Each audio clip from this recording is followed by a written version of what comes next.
I'm offering you a choice. To fight with knives or guns. But just remember this. Whichever way you choose, the loser will be a long time dead.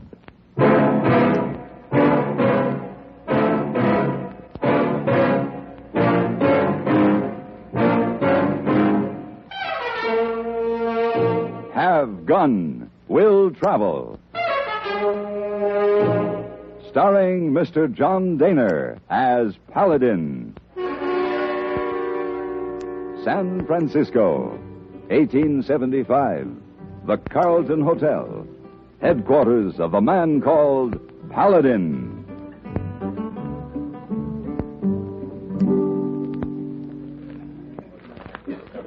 Mr. Paladin. Mr. Paladin. Over here, hey boy. Oh, Mr. Paladin. Message. Oh, thank you, hey boy.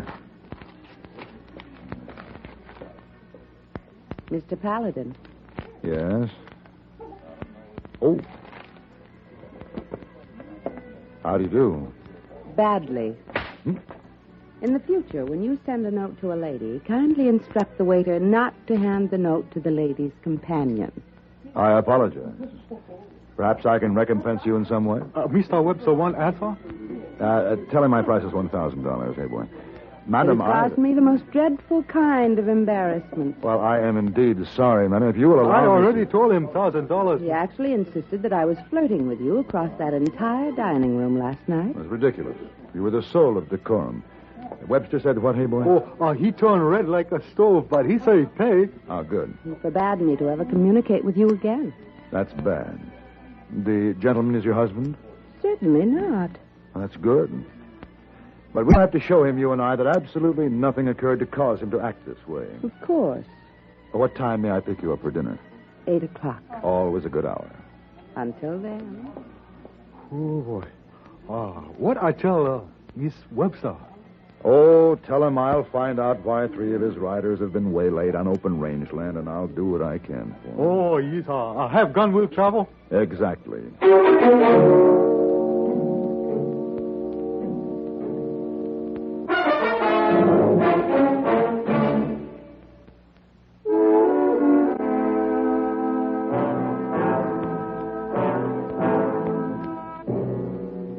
The trail to the Brazos River is a long and lonely one, and it took 10 days hard riding to get there. Once I was there, it was nothing but brackish, muddy water, the product of an unfriendly nature. A mile beyond, the trail sloped up into the rocks. It was hard going. Hold it right there. Man's on your left, man's on your right, and I'm here. Them's your eyes. Unbuckle that gun belt and let her drop.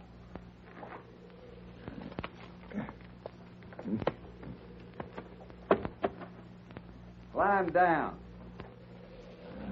Now, don't wiggle a hair.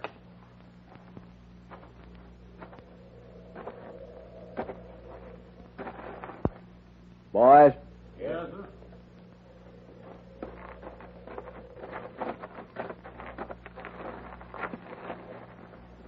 You stand behind him, Pete. Yes, sir.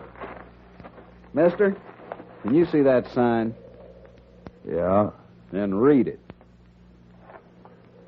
Closed range, keep out, O'Banion Ranch. You crossed. This is open range according to the map. According to me, it's open when I say it's open. You boys can have his clothes and horse. I'll just take a gun. Hey, he's got a Derringer. Get him, Pete.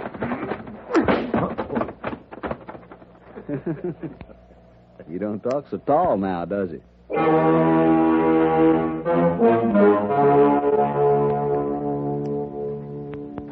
One of you ought to be able to split wood and fetch water. We take orders from Cyrus. Good morning. Is this the O'Banion Ranch? Well, I declare. Look at the wind blew in. I have some business with whoever owns this ranch. Move on, fella.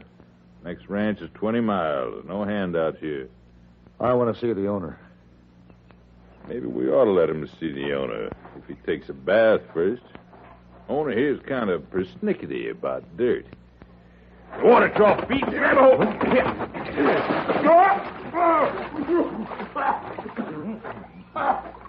out of here. You think you're pretty smart, and you're dirtier than he is. Get out of here. I'll turn you both. Well, I declare, mister, it didn't look like there was much man under them raggedy clothes and all. Here, you can't go in there. I'm looking for a banyan.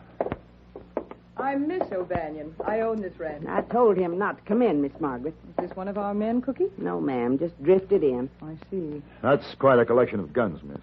Collecting guns happens to be my foreman's hobby. I know. He collected mine. I'd like to meet your foreman. Well, then come back in a week. Cyrus and his range crew left this morning on a cattle drive. I could use some kitchen help now, Miss Margaret. With Cyrus gone, I can't get help out of the hand. And hire this one if you wish. But see that he takes a bath. And put him into some clean clothing.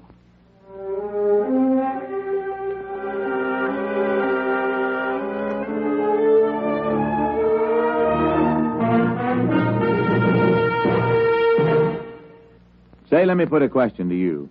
How much do you appreciate the things that make life just a little easier? Like living any place you've a mind to. Now, according to our Constitution, if we don't like where we live, we can move to any other state we want to. All we have to do is hop in our car or take a train or a plane, and off we go. And when we get where we're going, there's plenty of stores and shops and tradesmen to help us in our new home.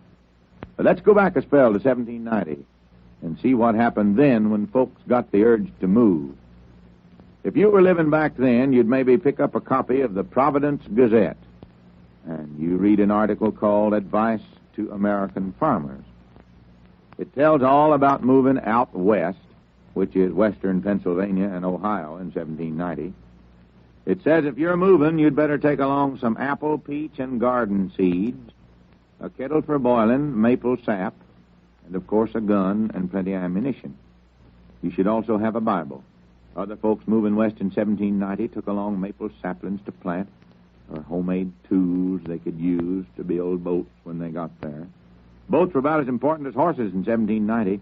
Most of the towns were built inside a fort, since the Indians didn't especially like all this pioneering that was going on, and guns and ammunition were worked overtime. And Indians weren't the only ones who gave folks trouble.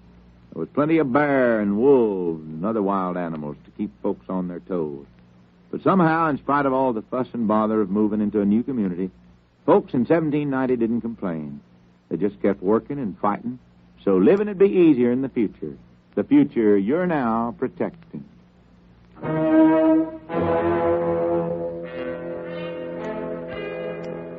When a man is stripped of his horse, his saddle, and his guns, his problems become simple. He must have food and a place to rest.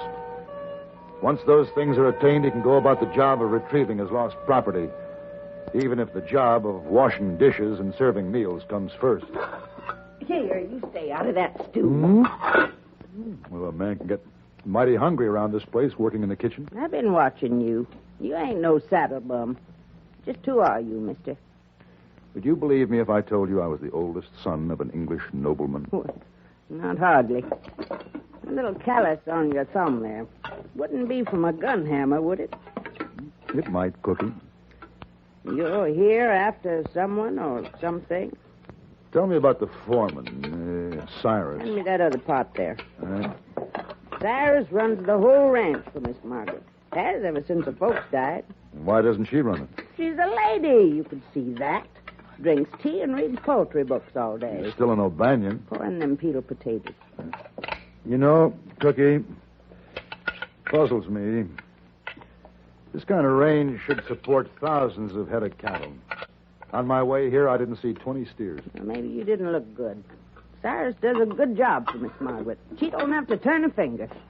Pretty hard thing not to turn on a ranch this size, even if you are the owner and the lady. Would you want somebody like her out there mixing with this ranching crowd?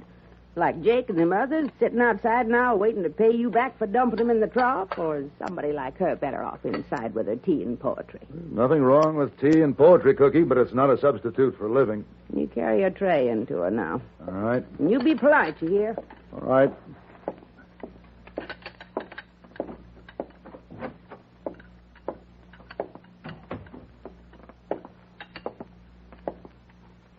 Tea? Thank you. Will you pour, please? 1 lump or 2. 1, please. I probably should say I think that you've done very well so far. Thank you. But breakfast was served quite expertly. You show considerable household ability. Would you kindly stop staring at me like that? Yes, ma'am. A good servant tries to be as inconspicuous as possible. Yes, ma'am. The books on the mantel, please bring them. Of course. Tennyson or Shelley, ma'am? Oh, it doesn't matter. But it does. I recommend this one.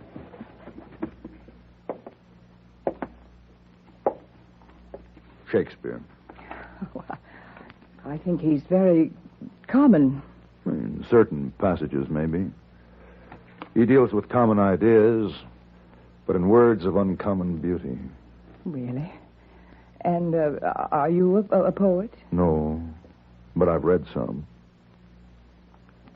I see. You may go. As you say. Oh, I've drawn up a list of odd jobs for the men. Hard work always improves ranch discipline. You've drawn up a list? Yes. Well, I understand you're in some difficulty with the men. Nothing that can't be straightened out. Oh. Well, in that case, please feel free to oversee things. Thank you. Paladin. Yes, ma'am? I hope they thrash you within an inch of your life.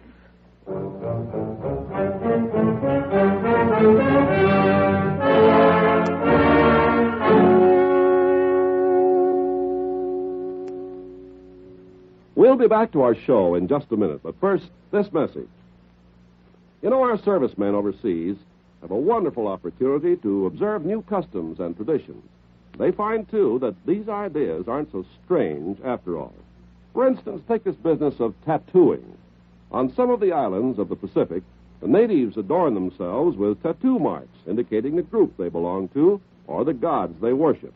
Among the Brahmins and Mohammedans, a tattoo is used as a mark of caste, although the caste system is rapidly disappearing. In Japan, skilled artists create truly beautiful designs using the human body instead of a canvas. Well, all this might sound strange, but tattooing is not unknown in our culture. However, as some of our servicemen have observed, it's a little embarrassing when a fellow with a tattoo that reads John Loves Mary takes as a wife a girl with the name of Josephine. Or the young man with a beautiful anchor on his chest finds himself in the Army or the Air Force.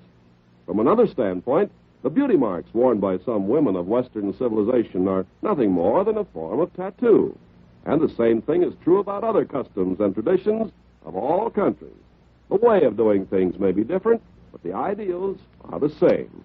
These customs are important to the people who follow them. And our servicemen are helping to maintain goodwill by observing the customs of other people in other lands.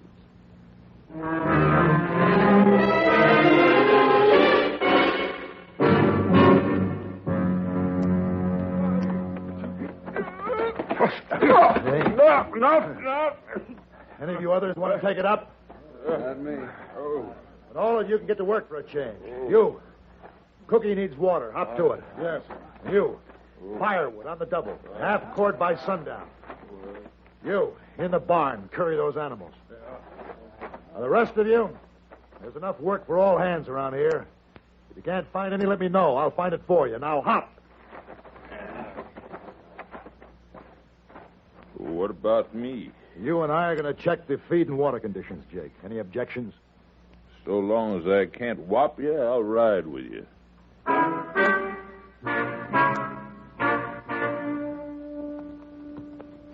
Well, that's about the size of her. What do you think? Lots of grass. Plenty of water. Everything but cattle. Does Miss O'Banion know there's not even breeding stock left out here? She knows what Cyrus tells her. No more. Oh. Go on. He even makes sure we don't get visitors through here poking around, asking the kind of questions you're asking. I'm sure of that. Does he keep any sort of records? Feed bills, ledger book in the barn. If you're going to buck Cyrus and his range crew, don't count on much help. Well, I'm going to count on you for one thing, Jake. Those books. I want to look them over. Now, wait. Miss Margaret. What's she doing out here? Ain't seen her on horseback since she went away to that fancy school. Go on back, Jake. I'll be right along. Yes, sure. You go.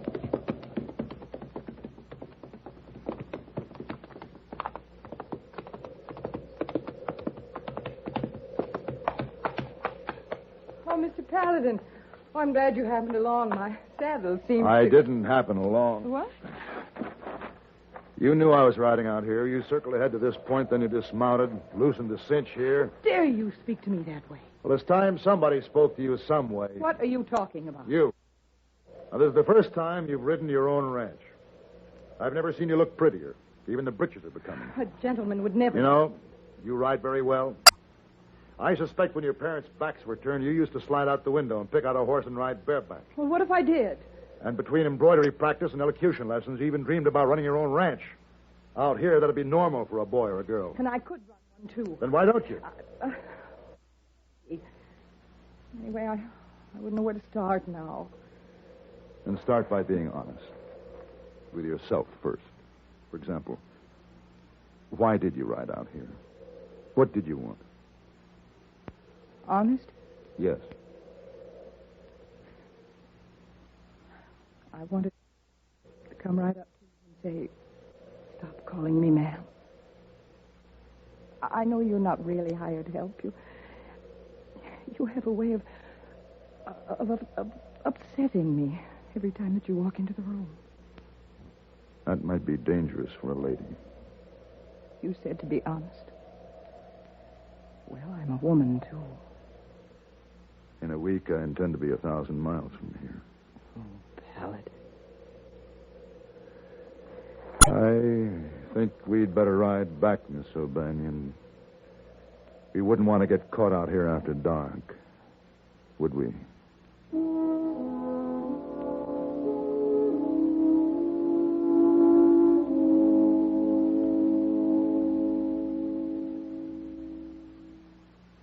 On July 30th, 1619, the first representative assembly in America met in a log church in Jamestown, Virginia.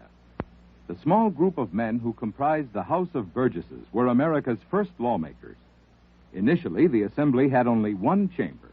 Then, around 1680, an upper chamber was added, and Virginia's legislature had two houses. A century later, the concept of a two-chamber legislature was carried over to the United States Congress and resulted in the formation of the Senate and the House of Representatives. For almost 300 years, this type of legislation has been an important characteristic of American democracy. From the contributions of the past come the principles of the present.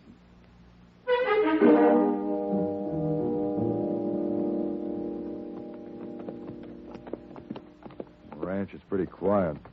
I wonder where everyone is. Isn't it supposed to be this way? Just you and I. We're the only ones left on Earth. Paladin, Jake? Cyrus is back. Where? Inside. What can I do? Well, that depends on Miss O'Banion. She's the boss here. Oh, but... Are those the ranch books? Yeah. Give them to me. Maggie, you're broke. Broke? Your range is stripped clean. Cyrus has the power to sign loans, and he's used it. Oh, no.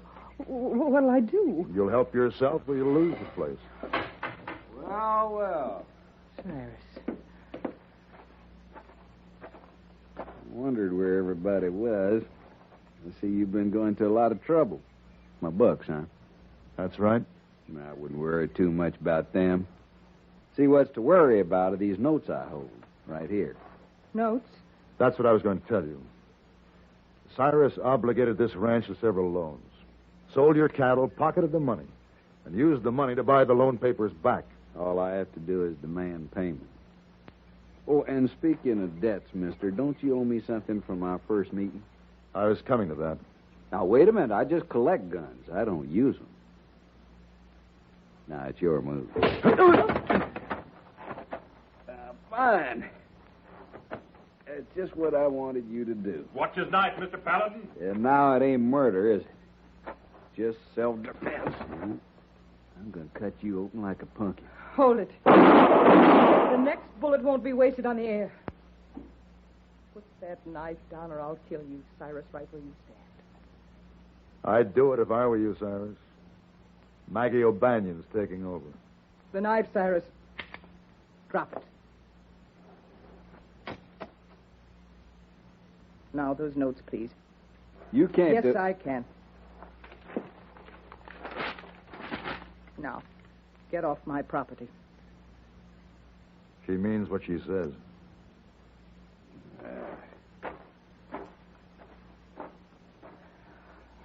How'd they do, Paladin? Fine, Maggie. Fine.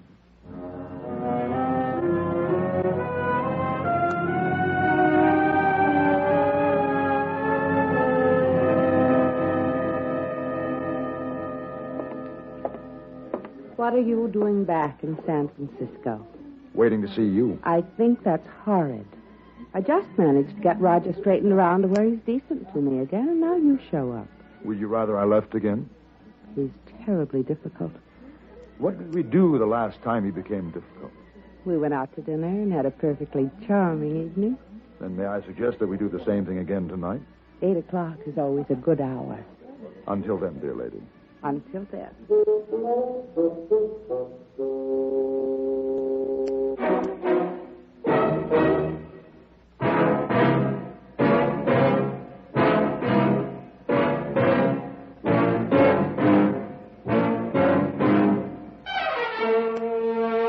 Have Gun, Will Travel. Created by Herb Meadow and Sam Rolfe, is produced and directed by Norman McDonnell and stars John Dehner as Paladin with Ben Wright as Hayboy. Tonight's story was written by Gene Roddenberry and adapted for radio by John Dawson. Featured in the cast were Lynn Allen, Harry Bartell, Barney Phillips, and Virginia Gregg. Hugh Douglas speaking.